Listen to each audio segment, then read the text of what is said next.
Jeste li ikad razmišljali o tome da pomiješate vazelin i pivo? U ovom kratkom videu ću vam pokazati zašto biste to trebali uraditi uz još par dodataka koje niste znali. Koristit ćemo još jedan sastojak, stoga svakako ostanite s nama do kraja videa. Bit će jako zanimljivo i korisno. U malu posudu dodajte malo vazelina. Možete koristiti vazelin i iz kutije, ali iz tube je puno praktičniji. Zatim dodajte malo pive.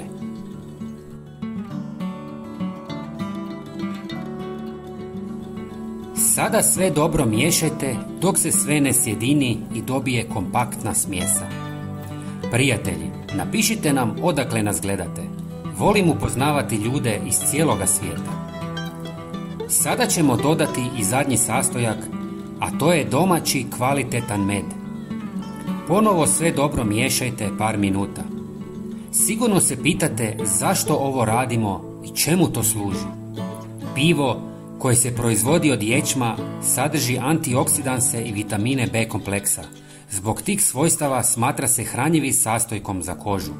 Stručnjaci se na temelju istraživanja zaključili da pivo smanjuje veličinu pora, umanjuje vidljivost bora i doprinosi mekoći kože lica.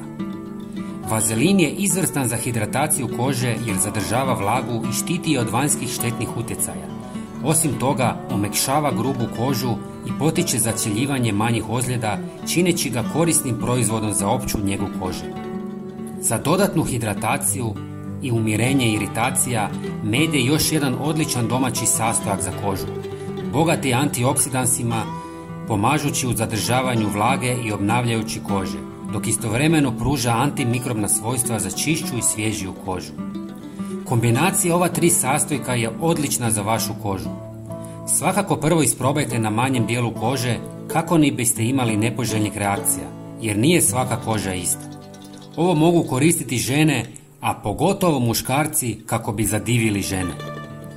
Namažite ruke, lice ili tijelo i ostavite 10 minuta da koža upije. Zatim operite toplom vodom. Mažite kožu 2 puta tjedno i već nakon par tjedana ćete primijetiti manje bora i puno svježiju kožu. Prijatelji, pogledajte i naš sljedeći koristan video na vašem ekranu i pretplatite se na naš kanal. Hvala vam puno. Pozdrav!